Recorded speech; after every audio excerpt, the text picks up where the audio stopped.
I jumped out of the way. I said, oh my God, this plane's going to crash. This thing came right across, north to south. Incidentally, I was a private pilot, so I have some familiarity with the airspace. It glided over my house, and there was absolutely no noise. What I thought to be a kind of a boomerang shape. Myself, my God, that's a wingspan. I've never seen anything like that. They were reported by at least one commercial airline pilot. It was humongous, that's all I can say. It passed right in front of us, just about right above eye's length.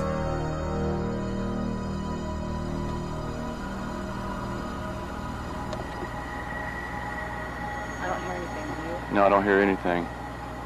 What in the hell is that? It's wide.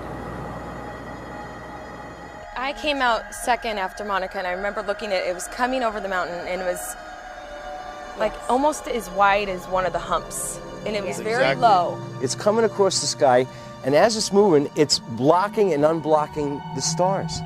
There is actually a shape. It was more like a boomerang than like a straight V.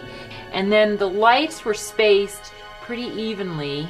It was actually 5 lights that were a V, 1 in front and 2 on each side, and it was perfect. It was a perfect triangle. If you can imagine something the size of Camelback Mountain floating down Scottsdale Road, you have some idea of the intensity of this thing. The object we saw, if we opened up a newspaper, you could not block out the object that we saw. People say, Mike, now you saw a B-2 bomber. My response was, we could land all 40 of our B-2 bombers on the wing of that craft. You know, it's one of the biggest things I've ever seen that moved like that. I mean, it was just enormous. It happened last night, and eyewitnesses who saw it say it's like nothing they've ever seen before. I don't know if it was as big as an aircraft carrier. It might have been. Because I've never seen an aircraft carrier fly. It barely missed that mountain. Really? Yeah, came floating over the mountain. So had you not looked up, you wouldn't have known it was there? No, my daughter, it was 8:30 at night. My daughter was coming over here, and she ran in and said, Mom, you have got to see this. So we all... There was such an uproar about what people described seeing that we also did a story about it back in 1997. The first report of a strange flying object came at about 8:20 that night from a former police officer in Paulden, Arizona. Over the next 40 minutes, people gave similar reports of an object along a 200-mile route south to Phoenix and Tucson. It was gunmetal black. It wasn't shiny. It wasn't invisible. It was more of a dull, bluish black color. And we both just stayed there and looked at it for a couple minutes, and it was completely silent. When you look down the street on a hot day in Phoenix, above the street's like it's really wavy, and you see everything kind of distorted, and that's what it looked like up inside the middle of the craft. It was just gliding, and then it stopped, and then it the sides retracted a little, and then it was gone. It just went. Acceleration to deceleration, it was no noise the whole time. And not a sound. Explanations have been tossed about that there were flares, that there were planes flying in formation. But Mark and Robin, we checked with the FAA today, we checked with Sky Harbor, and we checked with Luke Air Force Base, and there's been no official explanation of those strange bright lights last night. Well, I'm going to order a full, investigation of this through DPS. We're going to make all the necessary inquiries, and we're going to get to the bottom of it. We're going to find out if it was a UFO.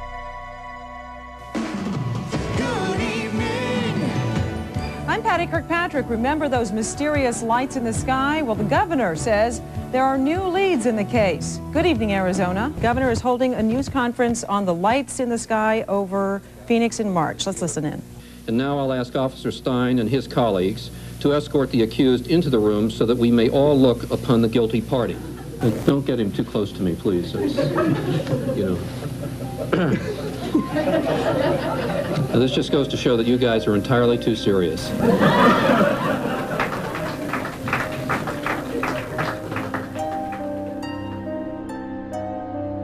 I think what really irritated me was the joke the governor pulled with the Martian.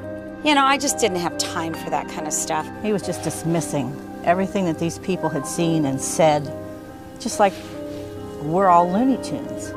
And I know what I saw, and that's not what you're telling me what I saw. I didn't see flares. I didn't see A-10 Warthog. So how about we work together and try to figure out what this thing is?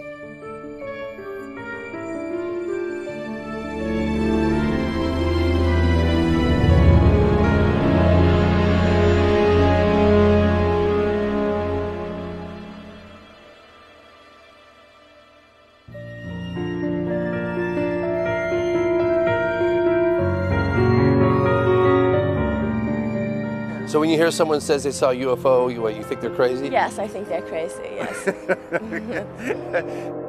What puzzles me is why people laugh at the subject of UFOs, but when the laughter stops, everyone secretly wants to know, are they real? You see that now? See a big one? See it going? Do you see it? Jeez. I don't know if I want to know if UFOs are real, because then that raises a lot of other issues. Who are they? Why are they here? Are they going to hurt me? Do they have chocolate? When I told my father I wanted to make a documentary about UFOs, he said I was crazy. In fact, my whole family did. And 95% of the time, this stuff is crazy. But the remaining 5%, that is what keeps me going. This man in the saucer, can you describe him? What year was this taken, do you know? I'm James Fox, and I've been curious about UFOs for a long time. If you look down at the very bottom, there's the little disc. Very curious. Look at that. Evidently, the Air Force is curious too. In pursuit of this obligation, And in 1952, they admitted it. we have received and analyzed between 1,000 and 2,000 reports. There have been a certain percentage of this volume of reports that have been made by credible observers of relatively incredible things. All blacked out? Wonder what was under there. With the help of investigative reporter Leslie Kane, I decided to put together some of the best witnesses from around the world for this film. Almost 10 years after the termination of Project Blue Book. The cases and photographs you are about to see represent some of the best evidence that UFOs are real. It's of unknown origin. What were they after? The beam of light that came down at our feet. Ms. James? Beams were going down into the WSA. Hey, we are all in the limo and we're on... The operator in the tower would verify that, and several of us. So they were looking for fissile material. I hear the same question over and over. If UFOs are real, then surely someone in the know would be talking. So what time are we actually going on the air? Or do the I think 6 o'clock, you guys. Hey, Chris. Yes, we need everyone.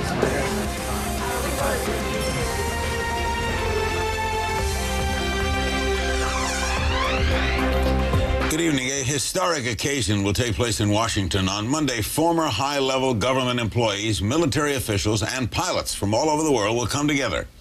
They'll discuss their own UFO sightings and encounters, and they'll do it at the National Press Club in the nation's capital. This group has gathered together to call on the United States government to take an active role in investigating cases involving unidentified flying objects. James Fox, will you be there Monday too? Absolutely, yes. To establish the fact that the phenomenon is real and it's happening worldwide. Fife, are we now saying that the United States is taking this seriously, or is this just an event? I think the United States is taking it seriously, and they need to. It's long overdue. And you're going to moderate it, right? I'm going to moderate it. I'm Fife Symington. In 1997, during my second term as governor of Arizona, I saw something that defied logic and challenged my reality. Before this event, I met with the governor at his home to find out why he ridiculed the sighting. We were in the middle of investigating it and just couldn't get any answers. Paralleling that activity was this almost hysterical environment that was building, the hysteria. The governor told me what was actually going on behind the scenes. And we called Luke Air Force Base, and we called the FAA, and I called various touch base with people. I called my general at the National Guard. Nobody had an explanation. People just sort of said, well, we just don't know what it is.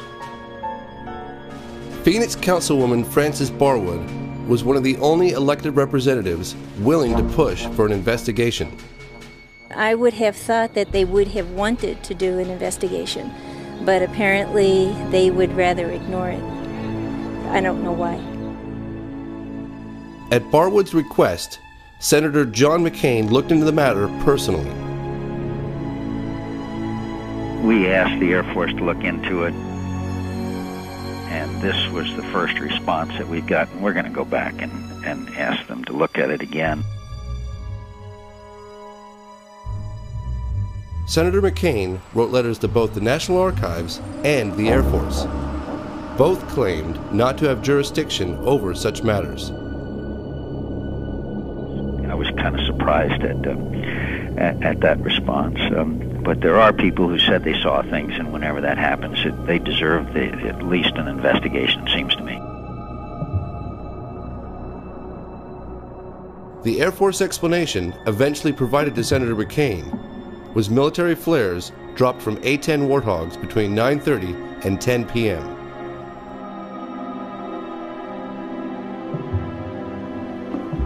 Oh my God! Oh. I hit pay dirt, finally. According to some analysts, these lights captured on film were flares. Well, that is a totally different configuration than we've ever seen before. Yep. But this does not account for the large boomerang-shaped object seen by the governor and hundreds, possibly thousands of others across the state beginning several hours earlier. I mean, it clearly had a shape to it, and a big shape, and it was a constant shape. And you can't control flares that way. There's just no way they were flares. Why can't they tell us? And what's it going to hurt? I would like for them to come out and say, that's top secret and we're not going to tell you what it was. The V formation. I was only able to find one video taken of the earlier sightings. Over a period of somewhere between. I was, however, given this video taken by an Army colonel a few years earlier. It reminds me of what Arizona witnesses described seeing. There's no sound, and it's not planes flying in formation.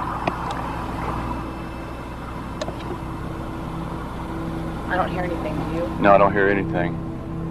What in the hell is that? Can you see the stars? Can you see through it? Right behind it. Yeah, I see it now. And it's that's not planes flying in formation behind it either. It's another triangle. What would you say to the people about it?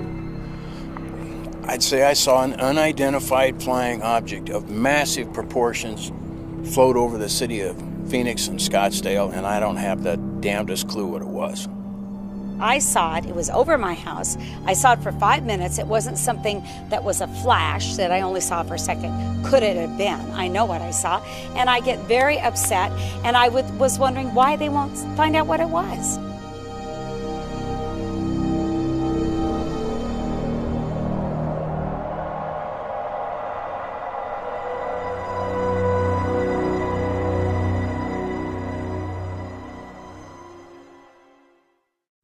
Governor Symington, I am Bill Burns from the History Channel.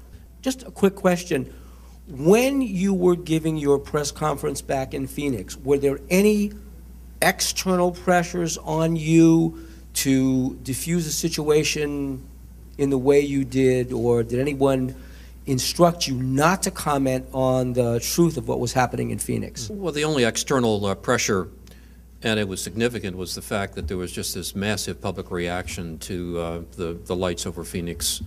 I mean, we've just being inundated by the press and people coming into my office saying this thing is just reaching heights of hysteria and concern. I'd never seen that before. I mean, I'd been in office for quite a while, and I'd never seen kind of that reaction. And so three of us sort of sat down at the end and decided to try to lighten the mood a little bit. Well, I'd like now to set the record straight. I never meant to ridicule anyone. My office did make inquiries as to the origin of the craft, but to this day they remain unanswered. I still don't know what it was. As a pilot and a former Air Force officer, I can definitively say that this craft did not resemble any man-made object that I'd ever seen. Well, I now know that I'm not alone in witnessing something extraordinary. That's the bottom line. There are many high-ranking military, aviation, and government officials, many of whom are here today, who share my concerns. Some of them have truly exceptional stories to tell. Hundreds of people saw a majestic triangular craft with a span of approximately 120 feet. Powerful beaming spotlights moving very slowly without making any significant noise, but in several cases accelerating to very high speeds. Physical traces on the ground from the craft were confirmed by the local police. The official conclusion of Japan in 1979 was that about 15% of the cases remained unidentified after careful analysis by our experts. Fue entonces que me acerqué a 100 metros del objeto. Tenía unos 10 metros de diámetro, estaba como esmaltado con una cúpula de color crema sobre una base metálica ancha y circular. No tenía motores, ni escapes, ni ventanas, ni alas o antenas. Carecía de todos los implementos típicos de un avión y sin ningún sistema visible de propulsión. Lamentablemente, el tema relacionado con los ovnis se encuentra muy contaminado y con una importante cantidad de información falsa.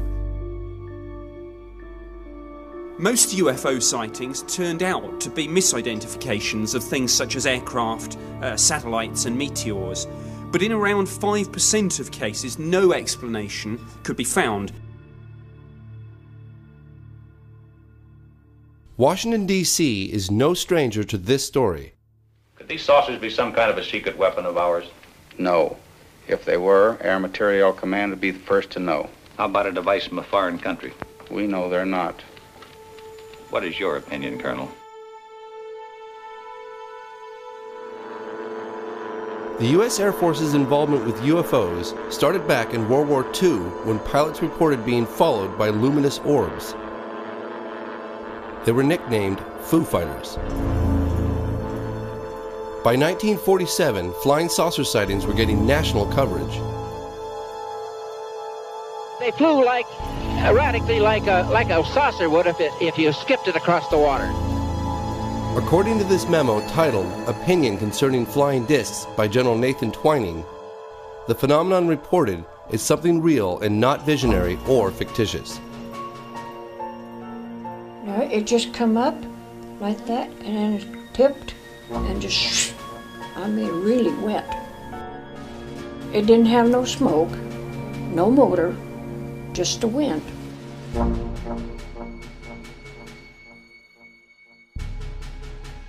It went fast. I've never seen anything go so fast in my life as that thing went. Yeah. The sightings over Washington in July 1952 were just part of one of the biggest and most impressive UFO waves in all UFO history. This incident was witnessed by the public, military pilots, and air traffic control. Pilots went aloft. They saw a luminous glowing object out in front of them right where the radar indicated it to be. So you had ground radar, airborne radar, and the pilots' visual sightings. Look magazine reported that radar operators at Washington National Airport tracked UFOs at speeds up to 7,000 miles per hour.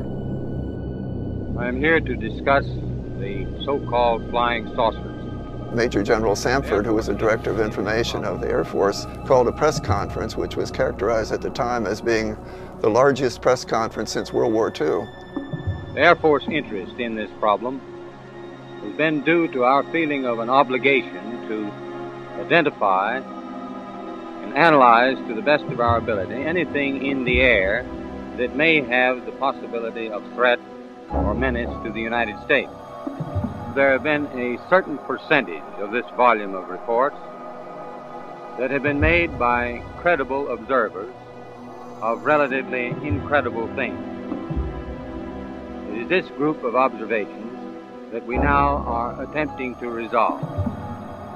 Did the Joint Chiefs of Staff talk to you or concern you about the unknown and the unidentified flying object? Oh, yes, we discussed it at every conference that we had with the military, and they never were able to make me a concrete report on. Do you have anything on the subject, sir? No, I haven't anything on the subject, and there's always things like that going on, flying saucers. There were senior Air Force generals convinced that we had interplanetary visitors. And they were setting the policy, and they were behind the Life magazine article of, I believe, April 1952, which was titled, "Do We Have Interplanetary Visitors?" You read the story, the answer obviously was yes. With the cooperation of the United States Air Force, Life magazine conducted an exhaustive one-year study. Out of a number of conclusions, this one caught my eye. No power plant known or projected on Earth could account for the performance of these devices. Dick Calderhose is a journalist and a qualified pilot.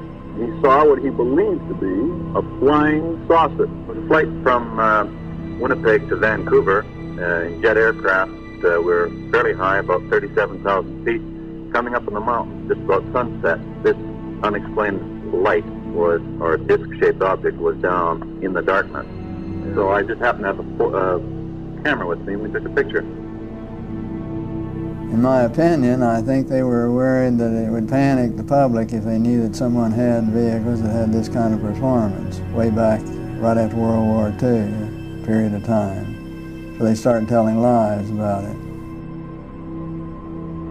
Dr. J. Allen Hynek investigated UFOs for the United States Air Force for over 22 years. The most well-known of these investigations was Project Blue Book. Where media is not in this 1979 interview, Dr. Hynek revealed why the Air Force changed its public position. They were strongly guided by the CIA, because the CIA was not concerned so much with UFOs as they were with UFO reports. They were afraid, actually, that if another nation wanted to perpetrate another Pearl Harbor, that if their agents spawned a bunch of false flying saucer stories that might clog the military wires, as actually happened in 1952. So they devised the so-called Robertson panel, of which I was an associate member at the time. A very prestigious panel. I was one of the lower-ranking ones. They had Nobel Prize winners and whatnot on it. But at any rate, they handed down the dictum, which then became sort of the unwritten law of the Air Force: don't rock the boat, play it down, cool it, don't get the public excited. What is your answer to the people who are sure there are spaceships and they say that you and the Air Force are in cahoots? Well, first of all, this business about being in cahoots is just simply a downright falsehood. And I know, having been in Blue Book for nearly 20 years, that whenever an interesting case came up, the very last thing in the world they would do is to notify the media. And when the media themselves found out something, the Air Force did its best to play it down. It's called it a balloon, called it a star, called it balloons, meteors, satellites, aircraft seen with the sun glinting off of them, and birds. Our critics continually charge that the United States Air Force is withholding information from the general public on this subject. This is absolutely untrue. And there is nothing in the records which would indicate that we have been visited by any advanced civilization. There's nothing to hide. There's nothing to hide at all. Good evening. Reports of flying saucers are nothing new. When it got to the top of the trees, it stopped. So it looked like a round disc. Residents of the area saw it. The police saw it. Sergeant Newell Schneider of the Sheriff's Office remembered it well enough to draw it. What do you think it was? Well, if they call it a flying saucer, that's what it is. The Air Force sent its chief scientific consultant on UFOs, Professor J. Allen Hynek, to check the Michigan sightings. A little bit of swamp light appears here. It goes out. Another one appears over here. That goes out then. But the illusion, as viewed from a distance, is that the objects have moved back and forth. The citizens of Michigan didn't buy it and asked then Congressman Gerald Ford to investigate. Mr. Ford, what about flying saucers? You've had some in Michigan in the past week. Do you really believe in flying saucers? You've called for a congressional investigation. Dave, we've had several incidents in Michigan in the last week. Incidents that many reliable, good citizens felt were sufficient to justify some action by our government, and not the kind of flippant answer that was given by the Air Force where they passed it off as swamp gas. Now, this is not an attack on the Air Force spokesman or the project spokesman. They are simply following orders to explain away all UFO sightings as quickly as possible when they become public and deny that UFOs really exist. Scientists were being misled, even as the public was being misled. And to this day, most scientists have no inkling of the serious hardcore evidence, because now it's all treated like a tabloid subject. Are you sorry now that you did tell people what you saw? Yes, I am. I'm sorry because not that it's not the truth, but it's just the idea, the reaction of the people. They think you're a nut. To tell you the truth, that's just what they figure you are. And I'm not going to take it no more. I don't want nobody down in here. I just leave me alone. And if the thing lands right there by that pump, I'd never say a word. 10 years ago, in 1969, they closed Blue Book, and I thought for a while that maybe this was finally going to be over. But since that time, we've had about 25,000 more UFO reports. Many of the hundreds of people reporting the sightings believe they've all seen the same object.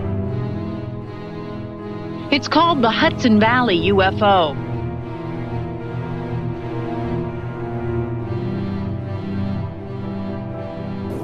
Stop playing. I'm going to tell you something, honey. I don't know what the hell it is. It moved in a very straight line, very slowly. There was absolutely no noise. There was not a sound. And it moved smoothly? Very smoothly, almost like it was floating. It was silent, it was hovering. I mean, airplanes can't hover.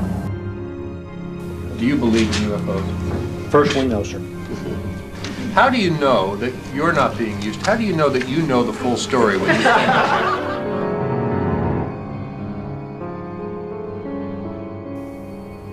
My name is Gary Tuckman with CNN, and this question's for the governor and Mr. Callahan. This really is a government that doesn't mind scaring us. We still have orange alerts and red alerts, and they scare us all the time. It keeps people in work. So I'm wondering why you think, and you just state that that's the reason and that's it. Was that really the motivation for a government that doesn't mind scaring us?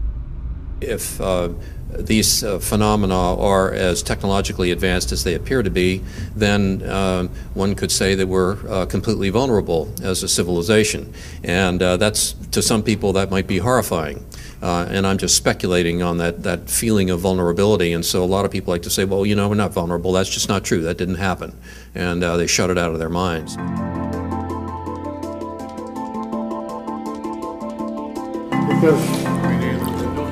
Well, that's something. I know what companies are from. Well, we could do a little round table introduction then, if you know, because you know, a few of us have only just met and things like that. Yeah, we met today already. That extensively. After the program last evening, they did the survey on the internet, and they asked people, "Do you believe in UFOs?" What were the results? 75 or 80%? 83% said yes. So you have a chance, yeah? We have a chance. We have an opening. Hey! You make it. You guys are all here? We were talking bad about you. Really? Someone said to be here for 6:30. I think 6:30 is the right time. We've had a crate of wine. I got here, no one was here yet, so I came back. No. The night before our big event at the National Press Club, we all met for dinner. Certainly one of the people that I spoke to was a meteorological officer. My dream was coming true.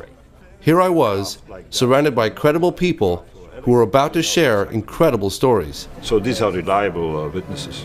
Yeah. There were generals, pilots, physicists, an FAA official, an Air Force colonel. I'd never been in a room full of so many people of this caliber comfortably talking about the existence of UFOs. We were enjoying our time together. It was remarkable how everyone had something extraordinary in common. There was a mutual understanding, and I got some answers to some big questions. Why did the French government do what they did by releasing the UFO files just recently? It took 15 years to convince to do something. Despite the public position of the US government, somebody, whether it was on an official or a sort of back channel basis, but somebody most definitely was looking into the UFO phenomenon. If you're not capable to identify whatever flies around, there is something wrong. Could you say something very quickly? One of the things I always remember you talking about was when you'd be at a cocktail party and the subject would come up with UFOs, and you sat with one on the ground for 45 minutes and you'd bite your tongue. What was that like? It was difficult.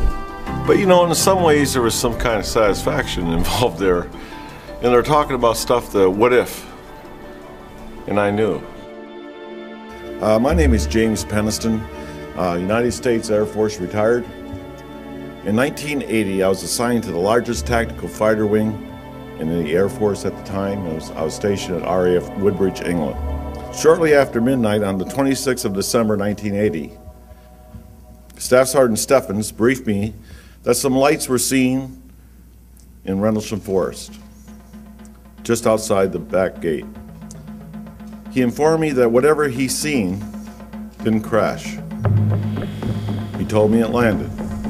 I then ordered Airman Kabanzak, A1C Burroughs, to respond with me off-site.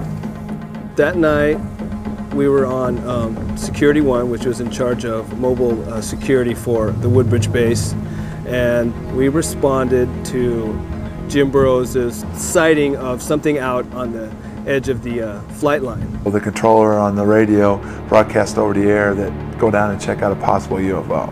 There was a craft of some sort that was sitting just inside the tree line. When we arrived to the suspected crash site, it quickly became apparent that we were not dealing with a plane crash, or for that matter, anything else we've ever responded to.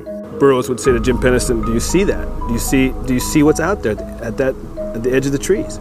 It was just bright lights, you know, and the only way you can describe it is, I guess you'd call it an object. At that point in time, 3 of us had direct observation of the craft. I then asked Airman Kabanzak to relay the radio transmissions back to our control center. Burroughs and I proceeded towards the craft. The only noise we heard out in the woods was the noise of the animals. Just as Burroughs and I entered the tree line, the shape of the craft was defined. The closer we got, the more the white light dissipated, but what appeared was a triangular craft. When we approached it, it was, I say it measured probably about 9 feet long, maybe 6 feet high, a little higher, maybe 6.5 feet. The lighting emanated from the fabric of the craft, and it would actually move around. I mean, it would move. You'd have different locations where maybe a little blue lighting was going into it, or maybe a little red. And then there must have been some type of lighting underneath of it, because it silhouetted the aircraft itself. I went around and started doing a 360 walk around the area, recording my observations. I was looking underneath the craft like that. I had taken quite detailed notes on that. Type of aircraft still unknown. No apparent landing gear. No sound, but appears to be pulsating somehow. Yeah, it was pretty nerve-wracking. I mean, there's something there right in front of you, you don't know what it is. I would go ahead and feel the craft, which was warm. There was static electricity in the air. Very warm to touch. Identifying markings are on left front side. As I came around to the one side of the craft, there was etching on the face me just above the center part of the craft itself. Of course, this is done all freehand as I was walking around the craft, but these symbols ran from left to right across, and then underneath that line of symbols was this, which is triangular, and some type of circle here, some type of circle here, and a larger circle here. And of course, all this was filled in with the etching part of it. I was curious about the symbols that Jim Pennison copied in his logbook.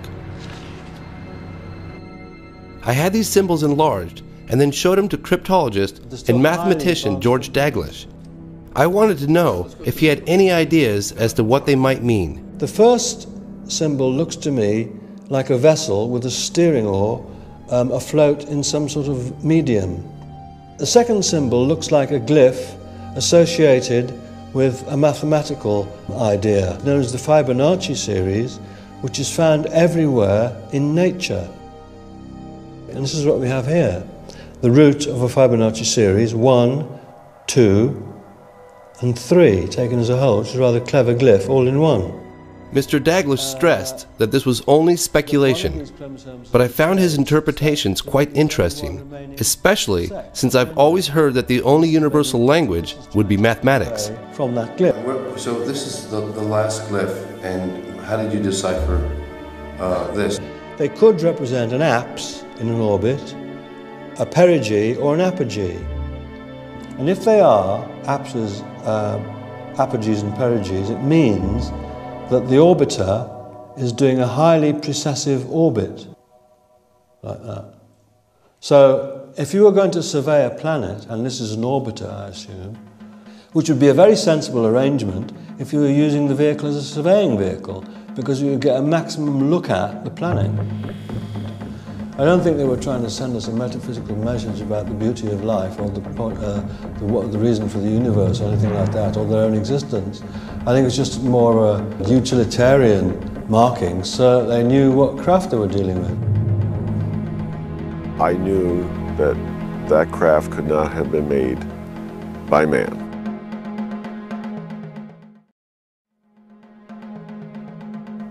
And then it started moving back in between the trees with absolutely no sound, no air disturbance at all.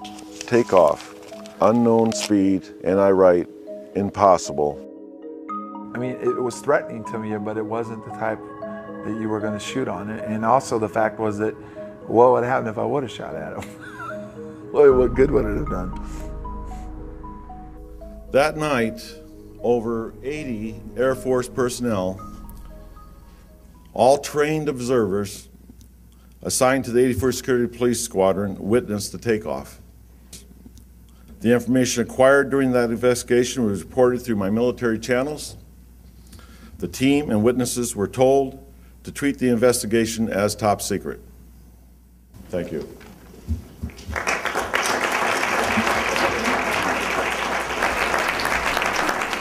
As the deputy base commander, Colonel Charles Holt was in charge of the investigation when he too became a witness.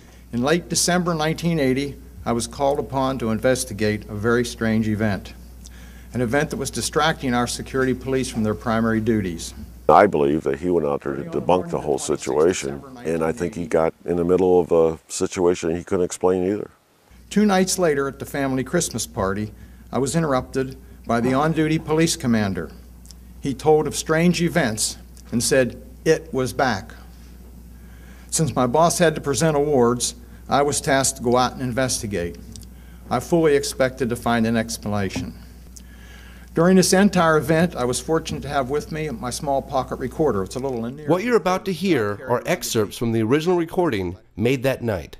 There was no doubt about it. There's some type of strange flashing red light ahead. There's yellow. I saw a yellow tinge in it too. Weird. And now we've got an object about 10 degrees directly south, 10 degrees off the horizon.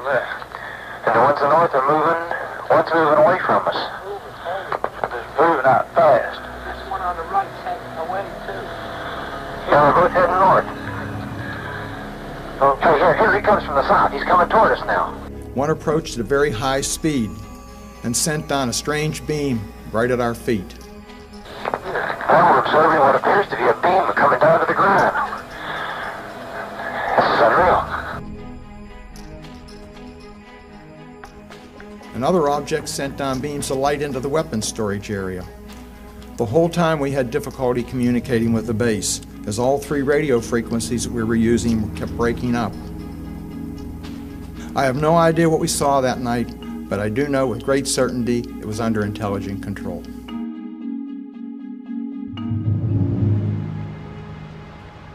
Five-star Admiral Lord Hill Norton had been pressuring Parliament to provide clear answers on this case. I wanted to know if he believed a UFO actually landed at a U.S. airbase in England. That is one explanation, that it actually happened, as Colonel Holt reported. The other explanation is that it didn't. And in that case, one is bound to assume that Colonel Holt and all his men were hallucinating. The British Ministry of Defence's position is that nothing of any defense interest took place. This position was strongly criticized by the Admiral. That the colonel of an American Air Force base in Suffolk and his merry men are hallucinating when there are nuclear-armed aircraft on the base must be of defense interest. If indeed what he says took place did take place, and why on earth should he make it up, then surely the entry of a vehicle from outer space, certainly not man-made, to a defense base in this country also cannot fail to be of defense interest. Outside the Parliament building, I met with Nick Pope. He investigated UFOs officially for the British government.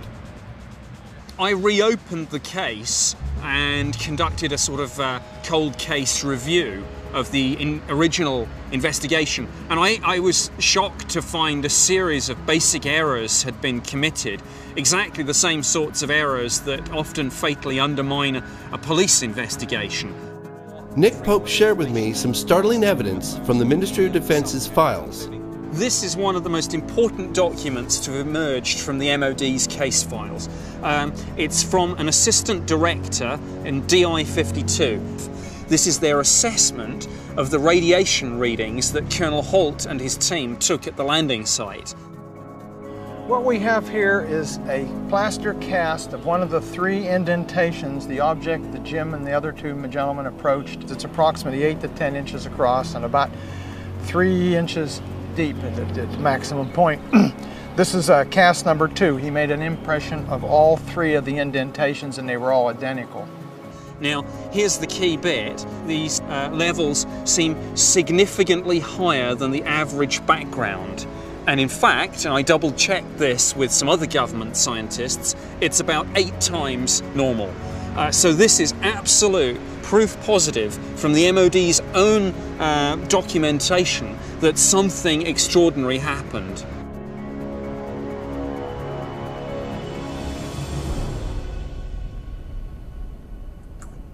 Back in America, I arranged a meeting between Colonel Holt and Sergeant Nevels, one of the men who was with him that night. Well, I don't believe it. Hello, sir. How are you doing today? It's been a long time. These men shared an extraordinary experience, one that puzzles them to this day. Still wobble a little bit, but I make it. I was glad to have brought them together after 28 years. If you've been there and done that, it's a whole lot different than the skeptics that we sometimes run around with, and they can't believe us. And a lot of the other people that were involved, especially Peniston and Burroughs and all, have had all kinds of complications and career problems. I did too. Peniston retired as a tech sergeant and probably should have made chief. There's no doubt about it. There's some type of strange flashing red light ahead. There's yellow. Step by step, Colonel Holt and Sergeant Nevels went over what happened that night. It's brighter than it has been. Yellow. It's coming this way. It is definitely coming this way. What was going on right there? It was approaching us. Yep. No way of calculating how fast it was going. It was just gone. The turns were 90-degree turns. They were just abrupt. Right, and there's no way that anything we had in technology then, and I don't believe the technology we have today would allow anything that we saw to make the turns the way they turned. We met with General Gordon Williams, the wing commander of the entire base. He would neither confirm nor deny the incident. He did, however, tell us how he felt about a leaked memo written by Deputy Base Commander Colonel Charles Holt. That went under the door and I didn't see it. Now, did he have a motivation in doing that? Did he think that if he brought it into me, I would have stepped on it? I certainly would have looked at it very carefully because it had some things in there that I don't think we were prepared to defend. Once that cat was out of the bag, you know, I couldn't put Humpty Dumpty back together again, and it lived its own life. I just find this very interesting that the U.S. Air Force or government generally says that they don't investigate UFOs since the termination of Blue Book, and yet you're convinced that there was an investigation that took place. So who gave the orders to do that? It certainly didn't come from anybody that was normally on the base other than the OSI. I didn't tell my wife. I didn't tell my daughter. I had a top secret clearance, and when I was told to shut up, I shut up.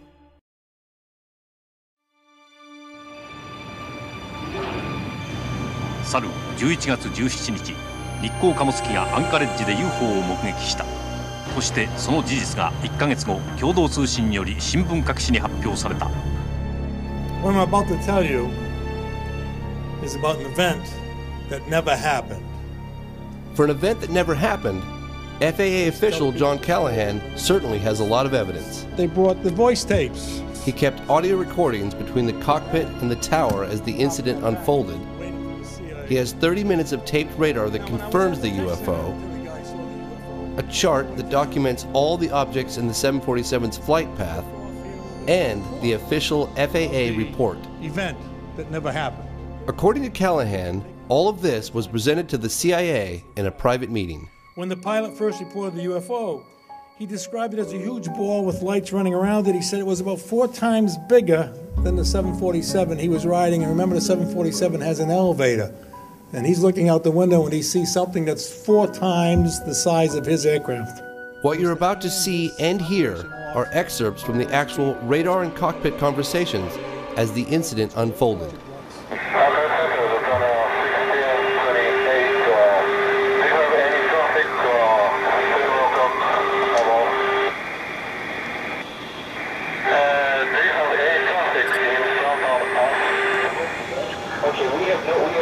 No more to the aircraft working up there. Defender 1620, Roger Sean, picking up a hit on the radar, approximately 5 miles in trail to your 6 o'clock position. Do you concur? Defender 1620, David, sir, if you're able to identify the type of aircraft, if you can tell whether it's military or civilian.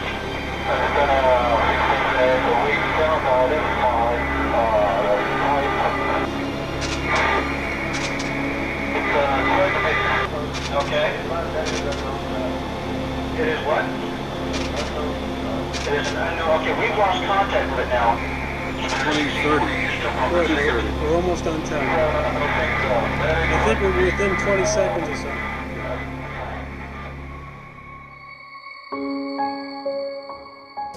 So one time he says it's over here at 12 o'clock and 8 miles, and when the antenna goes by, we see a target there.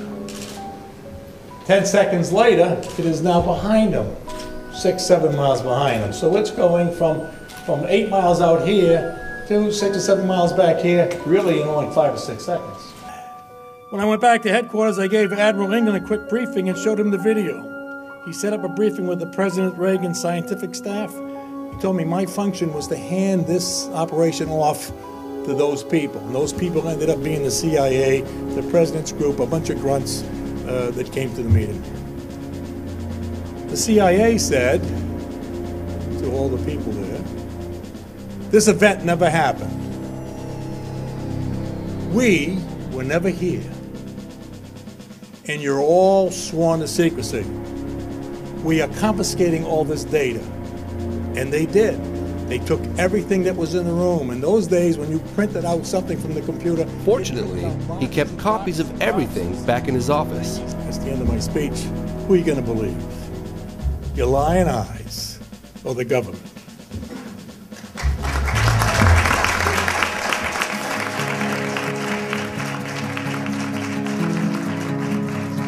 And, well, how do you feel about your husband coming forward? Well, I think that's John. John is comfortable in what he says and what he does, and that what he sees, he will tell what he sees, and I don't think anybody is going to tell him that he can't. And I'm proud of him. I think he does a good job, and he's telling the world what it should know. One of our greatest success stories was getting General Jafari from Iran to D.C. It took 3 months of negotiations to get his visa. Jafari was one of 2 Iranian fighter pilots ordered to intercept a UFO hovering over Tehran, Iran in 1976. The pilot in the first jet lost instrumentation and communication. When he got too close to the brilliant object, so he headed back. About 10 minutes later, they scrambled a second jet which I was piloting. General Jafari scrambled his F-4 Phantom jet to get a closer look.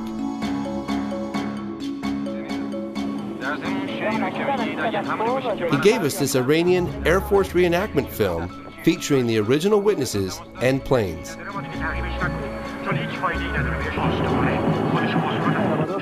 Even though Jafari's F-4 fighter jet was traveling at the speed of sound, it was nowhere near fast enough.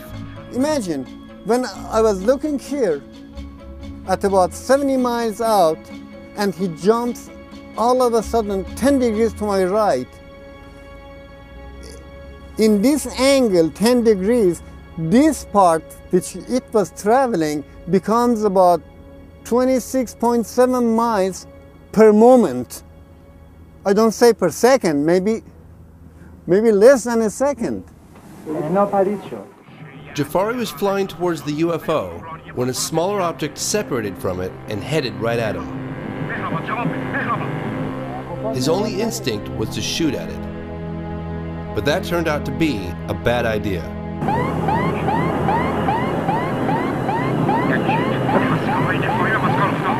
All the instruments were fluctuating with the garbles and the radio, so I was really frightened.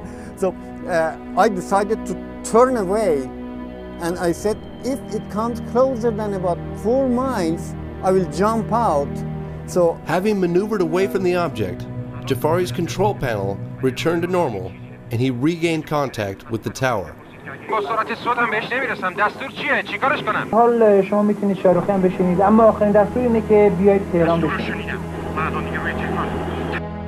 Despite the United States government's claim that they have not investigated UFOs since the closing of Project Blue Book in 1969, this Defense Intelligence Agency report, made in 1976, indicates otherwise.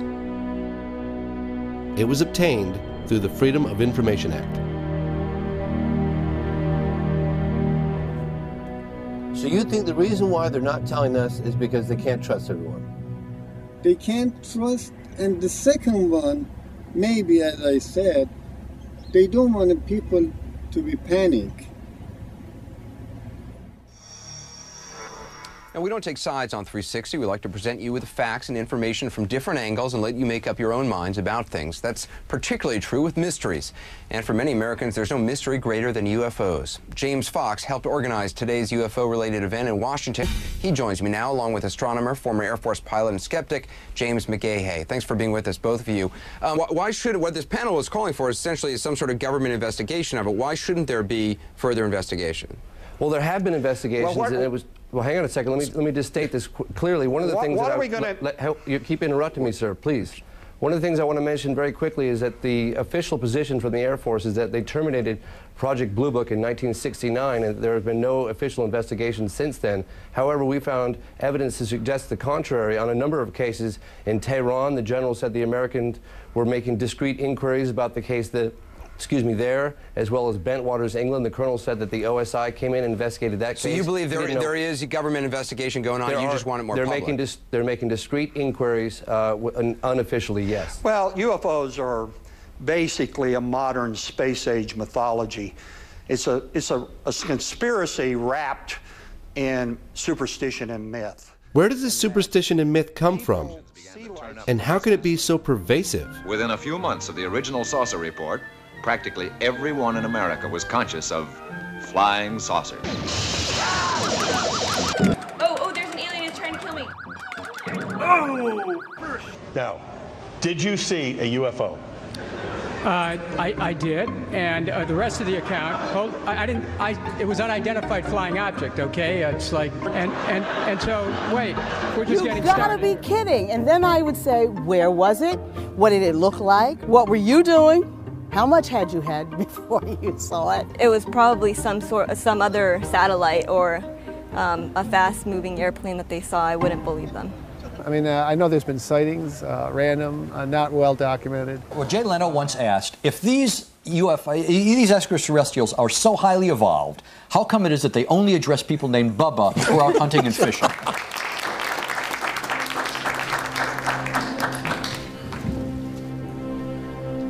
Ladies and gentlemen, good morning. My name is Wilfried de Brouwer. I'm a retired Major General of the Belgian Air Force, and I was Chief Operations in the Air Staff at the time that an exceptional UFO wave took place over Belgium. The nature of this sighting was such that people identify a large triangular platform with very intensive spotlights and also hovering, being static at a certain moment, being able to fly at very low speeds and then accelerating to very high speeds in seconds. In addition, these objects didn't make any noise. It was only a humming noise.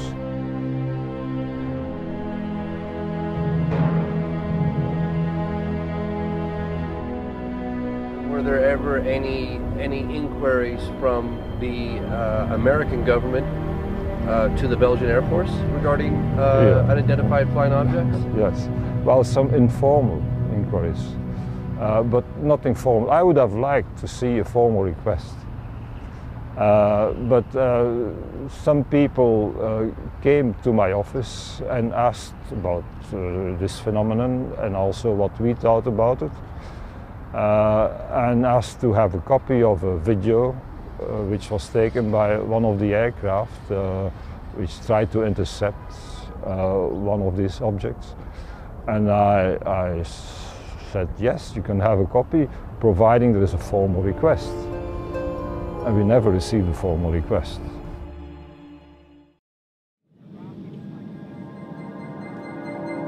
Airline 544, Roger, I do have a primary contact now. Good morning, everybody. Thank you for coming this morning. My name is Ray Bowyer, and I fly a civilian airliner as captain. I've been invited here due to my sighting last April of multiple as yet unidentified objects over the Channel Islands region of the English Channel. Thanks for joining us. Pilots and aircraft passengers have confirmed sightings of a large unidentified flying object off the coast of Guernsey. The mysterious shapes were spotted earlier in the week and are described as a long, motionless object that measured up to a mile wide. Airline 544, zone pass message. Do you have any traffic, can't really say how far, but by 12 o'clock level? Roger, I've got a very bright object, well, didn't say how far, extremely bright, yellow-orange object, straight ahead, very flat platform. We're looking at it through binoculars as we speak. Airline 544, Roger, I do have a primary contact now, very faint primary contact, just to the left, probably 11 o'clock this time, in a range of about 4 trap miles. Roger. I've got a definite contact by 12 o'clock. Very bright yellow object looking, well, like a cigar. Jersey Bladder 832, the zone asked us to look if we could see an object which is being seen by A-Line at the moment. We've got something about 8 o'clock resembling the description. Roger, and 832, Roger, what range would you estimate that target? Around about a similar range to Albany from us now. Well, looking through binoculars as I am now, there's a second one just appeared behind the first one from where I am. Roger 544, just confirming that all the passengers can see this aircraft. I've got the island visual, it's dead ahead, can't say how far, probably 5 miles, but it's staying the same size. Looks to be off the north-northwest coast of Albany. Airline 544, Roger, would you like to send? Please, I better go down, I think. Airline 544, Roger, descend to altitude 2,000 feet, the QNH is 1021. 2,000 feet, 1021, it's very plain to see from where I am now, without any binoculars. Were you scared? I wasn't too happy, put it that way. I was quite glad to get on the ground and have a cup of tea. We flew to Guernsey, an island off the northwest coast of France, to get some first-hand testimony where the sighting took place. Here, we met with Captain Ray Bowyer and 2 of his passengers. We're traveling back from Southampton to Albany in the Trilender. I had noticed Ray looking out through the windscreen with his binoculars, which is quite unusual. I saw Ray turn around and talk to someone behind him while we were flying. Now, it wasn't worrying from the standpoint of flying, but it was unusual. And he was gesturing to something down below. On nearing the object, a second identical shape appeared beyond the first. Both objects were of a flattened disc shape with a dark area to the right. They were brilliant yellow with light emanating from within, and I estimated them to be up to possibly a mile across. I pointed it out to John. He had to lean across me to be able to see it. It was like that. This was a big object in the sky, very, very big object. And I didn't want to be too close to it. So it was at that time anyway where we had to descend to land. And with both objects still visible and to a lot of the passengers in the back of the aircraft, we descended through the 2,000-foot haze layer and lost sight of it. So Ray, why didn't you bring this to the attention of your passengers? I mean, normally when a pilot sees something of interest, he says, if you look out to your left, you'll see... Yeah, New York. Right, you know what I mean? It was a little bit far away from here. Well, it was, I didn't want to alarm anybody at that point. There again, as we got closer to these objects, there was no hiding it. They were just there.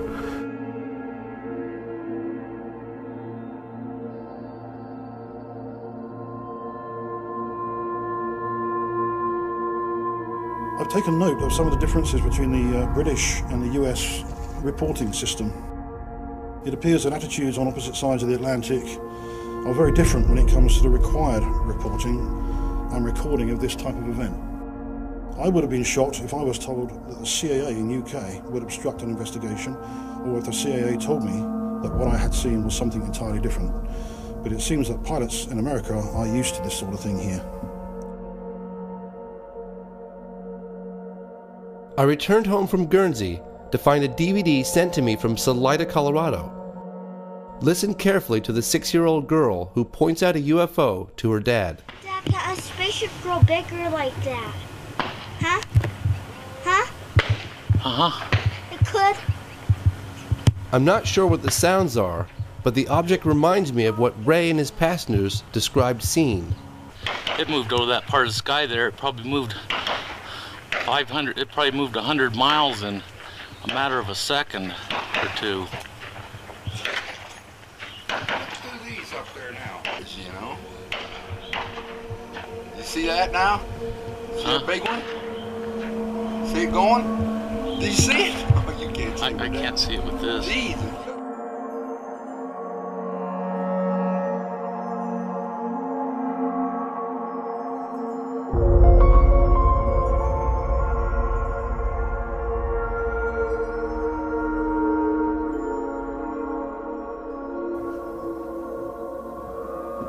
Ladies and gentlemen, good morning. My name is Jean-Charles Duboc. I am a retired Air France captain. During Air France flight 3532 from Nice to London on 28 January 1994, I observed with my crew a UFO in broad daylight near Paris. And it looked like this, with a bank angle of 45 degrees. It seemed to be a huge flying disc. It stabilized and stopped moving. It was about 1,000 feet wide. The most incredible aspect is that it became transparent and disappeared in about 10 to 20 seconds. My co-pilot, Chief Steward, and I quickly realized that what we were seeing didn't resemble anything known to us, and we reported our sighting to RANS Traffic Control. There is a crew of 3 persons plus radar correlation at the same time, not the same place but the same time, and that means that we have had something real over Paris one day, a huge thing. Good evening. Last week, several people in Stephenville, Texas, a small rural town of about 15,000, 70 miles southwest of Fort Worth, witnessed what many are calling a UFO. James Fox, I know you've been probing this for a long time. We've never got an answer to this. Why do you think the Air Force doesn't want this out? Well, I mean, what are they going to say? We don't know what's flying around in our airspace with impunity? Why can't they say that? I think that possibly could. I wish they would. If the Air Force is listening tonight, why don't you tell us the truth?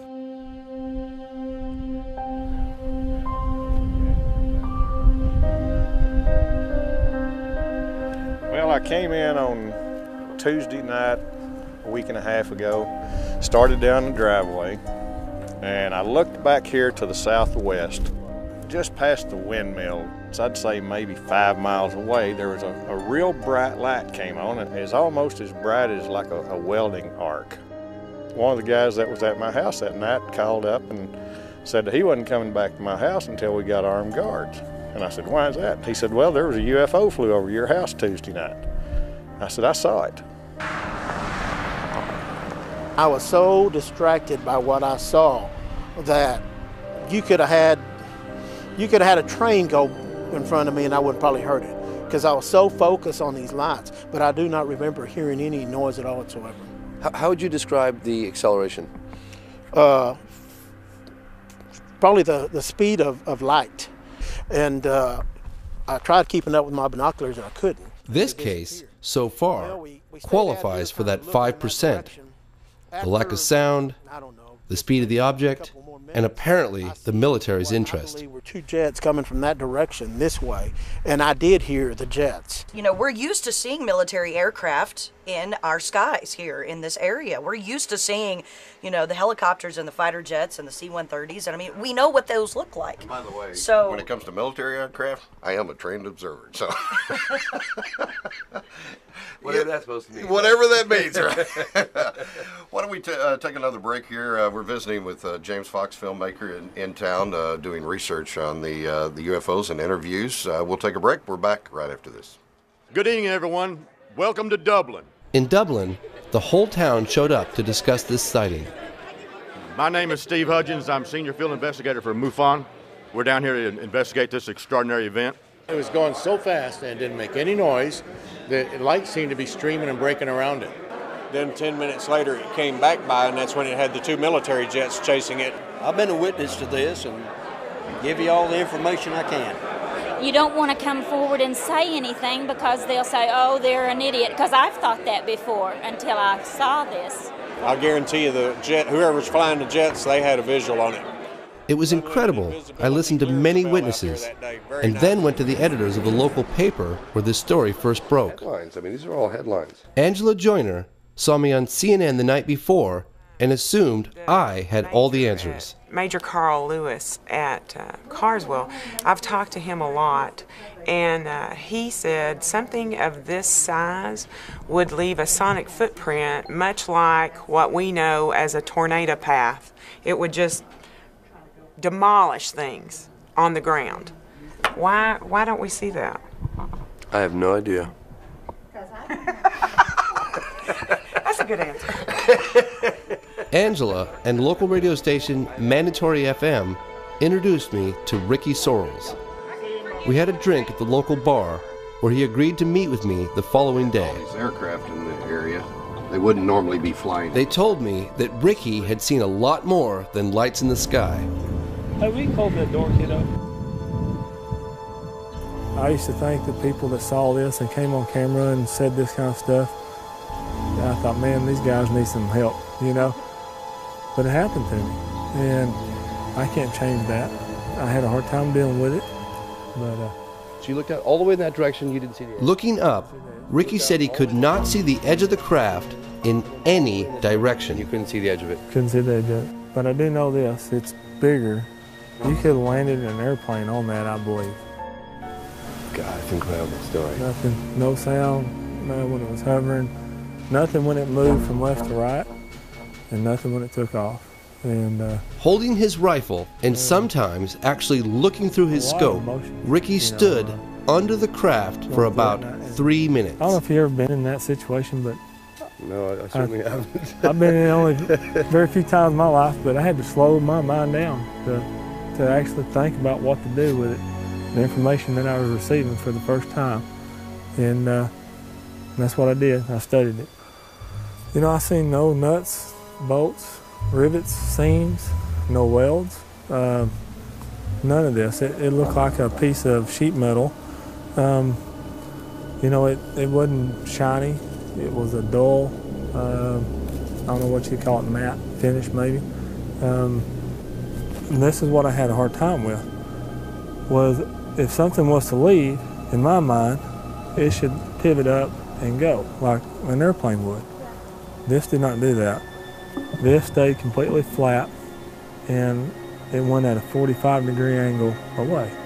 And it took off at such a high rate of speed that no way I can describe it as if I would have blinked. I would have thought it just disappeared. On January 21st, 2008, Robert Powell and Glenn Schultz received radar data from the FAA. This image was created directly from that data. Each black dot, and there were over 140, represent radar confirmation of an unknown object whose flight path is seen heading towards Crawford Ranch. I just want to know what it is. You know, why was it here? What was it? Is it ours? You know, that kind of thing.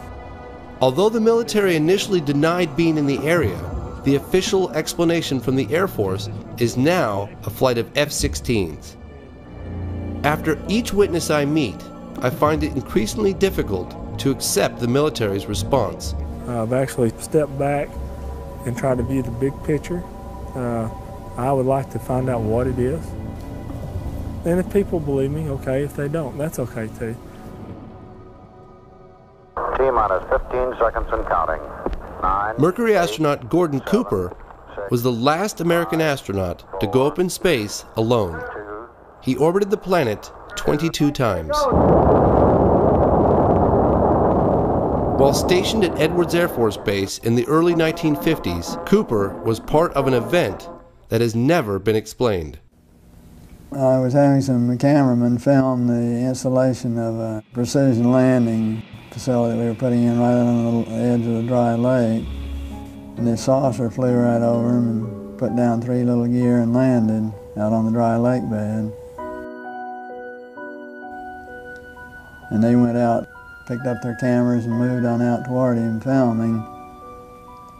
And he lifted off, put the gear back in the well, and climbed out at a very high rate of speed and disappeared. By the time they got back with the developed film, I was on the higher and higher and higher level officer talking to me. Finally with the colonel telling me to, when the film arrived at my desk, to put it in the carrier pouch. There would be a courier there at my office by that time already, and they'd arranged for him to fly in our base airplane back to Washington with these films, and do not run prints, etc., etc., etc. Did you watch the film? We didn't have a chance to run it. I had a chance to hold it up to the window and look at it. It was certainly a good film. Did you ever keep in touch with anybody about it or discuss it? How would I keep in touch with anybody about it? There's no way within the military or within the government of keeping track of something that is classified unless you're directly involved in it, and I was not. This meeting was a turning point for my father. Gordon Cooper was an icon of his generation, and my father was amazed by his story. At that point in time, there was no doubt in my mind that this vehicle was made at some other place than here on Earth. That must have been extraordinary. Yeah, well, Buck Rogers and Flash Gordon coming true. After the film was sent to Washington, it was never seen or heard of again.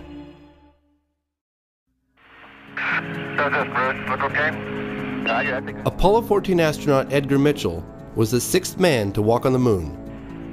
He has met with people in military and government positions from several countries who have privately shared with him information about UFOs. Seem to be well-documented events that represent flying craft that do not match anything we have in an earthbound arsenal. I felt that Dr. Mitchell would know the reasons for secrecy.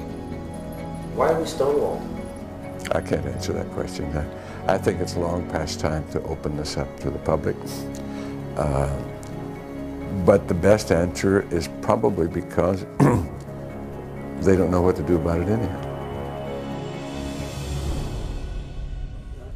My father and I caught up with President Carter at a book signing in San Francisco. What happened to the UFO issue? What happened to the UFO issue? I don't really know what happened to it. I saw one, but I don't know what, it just disappeared. Okay. Did you ask when you were president what he said? Yes, but there's a lot of different answers and nobody has proof of things.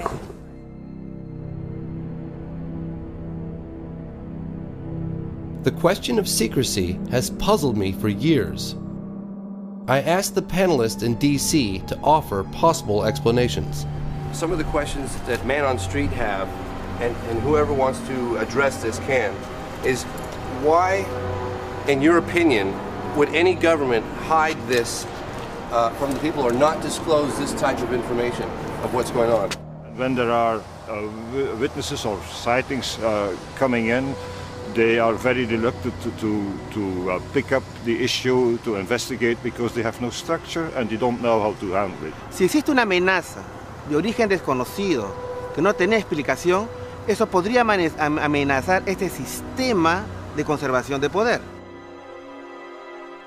I suspect there are at least 5 agencies in the U.S. government that have investigative capability and do maintain files on UFOs. The public opinion, I think, is asking for information and is ready to believe that there is something serious. If we can convince the government, it could change. Good morning, ladies and gentlemen. My name is Jean-Claude Ribes, and I am an astronomer working for the French Centre National de la Recherche Scientifique from 1963 to 1998. I contributed to the French Cometa report, a 3-year military study on UFOs and national security, released in 1999. Cometa translates as Committee for In-Depth Studies. It was, in essence, a high-level think tank. Cometa included such members as 4-star General Bernard Lorland, who was the former commander of the French Tactical Air Force and military counselor to the Prime Minister, as well as André Lebeau, former president of the National Center for Space Studies, and attorney-at-law Michel Algarin, director of the Cometa Group. The Cometa Group published its findings in an historical 90-page report titled UFOs in Defense: What Should We Prepare For? The formation of the Cometa Group was initiated by French Air Force General Denis Letty. Cometa concluded that about 5% of the cases studied were inexplicable, and that the best explanation was what the authors called the extraterrestrial hypothesis. With investigative journalist Leslie Kane, I flew to France to meet General Letty. We met the general at his home on the outskirts of Paris. We went over some of the more puzzling encounters that led the group to their conclusions. And he saw the disc over him. Pilot sightings confirmed by radar. Going very quickly out of his sight.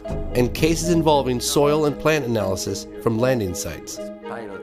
I had looked into one of these cases myself. Farmer Renato Nicolai from Trans-en-Provence reported that a disc-shaped object landed in his garden in the late afternoon.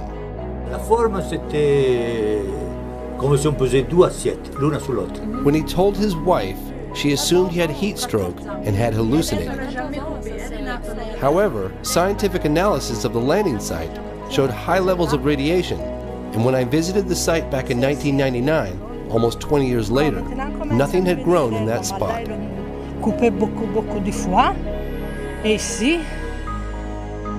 The town of Trans-en-Provence labeled the farmer a flying saucer fanatic.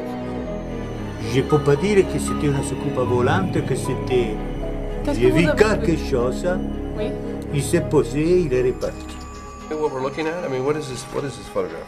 General Letty also shared with us some impressive photographic cases. One of these was featured on the cover of the Cometa report. So it's mapping, is it mapping the ground? Mapping the ground. And developing... A mapping plane from the government of Costa Rica was flying at 10,000 feet. It had a high-resolution camera running automatically under the fuselage, taking a picture every 17 seconds. On one of the frames, this object was captured.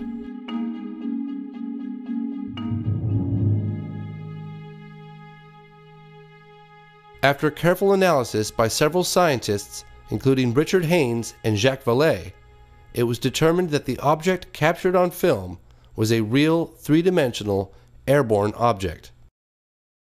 So do you think if it was announced that people would panic? If the government's announced, well, the unidentified objects are real?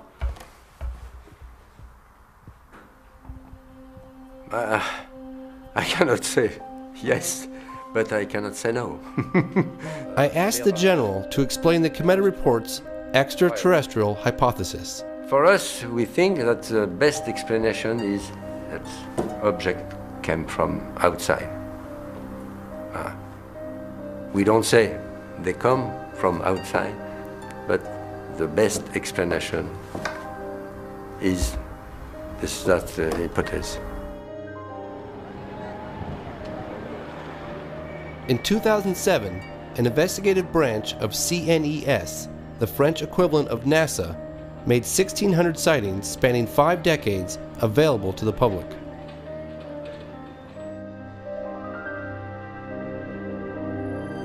I asked CNES for an interview. I wanted to know who allowed the release of these files and why. C'est le président du Centre national d'études spatiales, quand il a décidé de remettre en route l'activité du GEPAN, de réorganiser, qui a donné comme mission de travailler de façon transparente vis-à-vis du public et des médias. We reviewed several extraordinary cases. Some even involved landings. I asked him what his personal beliefs were. Je crois que probablement nous découvrirons dans le futur que peut-être il y a de tout et que certains cas sont peut-être des visites extraterrestres, mais d'autres cas seront probablement des observations naturelles qu'on n'arrive pas encore à expliquer aujourd'hui. Et ça, c'est grande comme histoire. C'est grande histoire. C'est un grand projet. Ouais. Big job. Good job.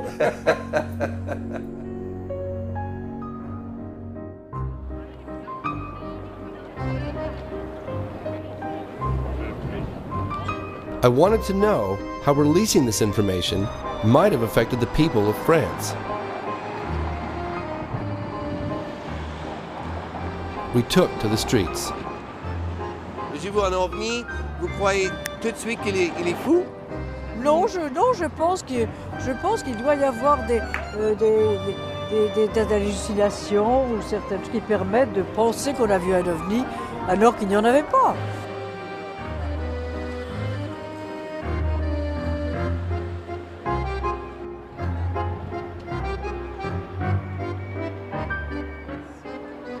Does it make you scared?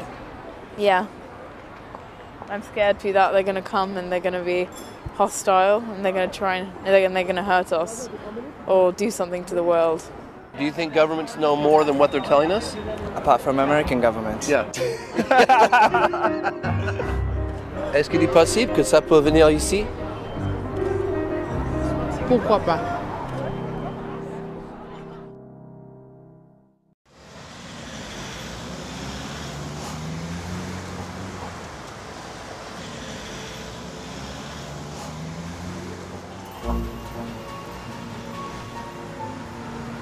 So what do you think that the British government, the MOD, is preparing for any type of disclosure? Or do you think it's just how's it going to happen? Or is it going to happen? It's not going to be, as I say, disclosure with a big D. Right. It's going to be disclosure with a small d. In other words, we will be releasing the files, but in May 2008, the British government began the process of releasing its entire archive of UFO files. From 1991 through to 1994, I was the desk officer responsible for these investigations. And these cases included incidents where reliable witnesses, such as police officers and pilots, reported structured craft performing speeds and manoeuvres significantly in excess of anything that they'd seen military jet aircraft perform. In July of 2009, the Ministry of Defense released this document. It's a briefing regarding the mass sighting over England in 1993. In summary, it states, there would seem to be some evidence on this occasion that an unidentified object or objects of unknown origin was operating over the UK. To the skeptics who say there's no evidence, I would say this. The Ministry of Defence in the United Kingdom has received 10,000 UFO reports since 1950. Not just lights in the sky, but structured craft, sometimes tracked on radar. But don't take my word for it. All this can be viewed at the National Archives on the Ministry of Defence website. So the evidence is right out there. The phenomenon has not changed a great deal. It has not changed materially since 1947. And I'm quite sure that neither we nor the Russians had anything like the capabilities demonstrated by the UFOs in 47. I don't think we have now. Thousands of witnesses now, credible witnesses, which can confirm that indeed this so activities which cannot be related to terrestrial activities. They're not aerodynamic. There's something else. And the suspicion is that they're anti-gravity or some kind of electromagnetic gravitic drive to them, which would explain a lot of things that goes on, including the electromagnetic effects on vehicles and so forth. Furthermore, it is not customary for countries to test their secret weapons or secret devices in 133 different countries all over the place. And also, from a moral standpoint, I doubt very much that we would have sent astronauts to the moon using antiquated chemical fuels if we'd had a way of doing it much more efficiently. If we have, then it's criminal that's being kept strictly in military hands, because this would solve all of our energy problems in the world.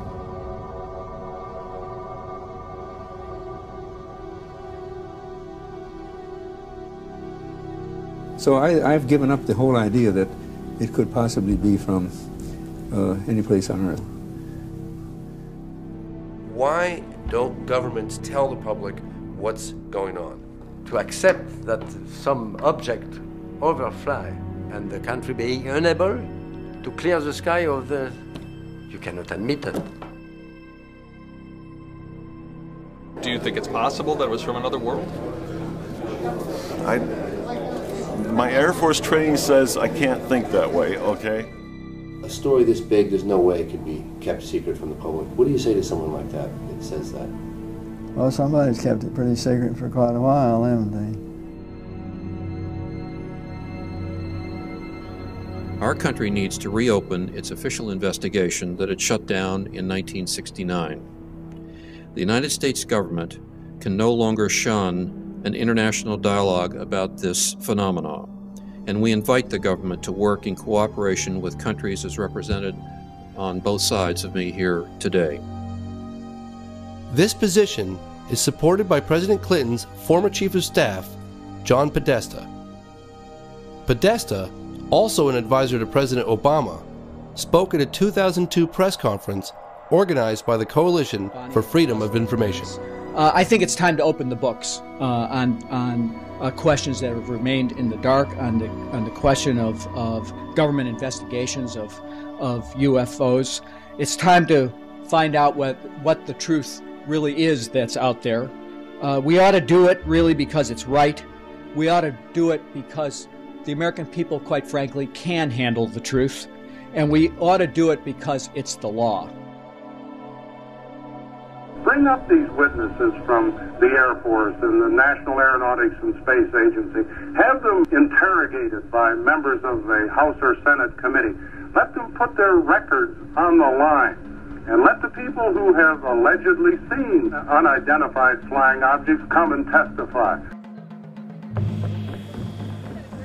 There was one last thing I asked Jacques Patinet, the man who helped release France's UFO files, what advice he would give to the American government.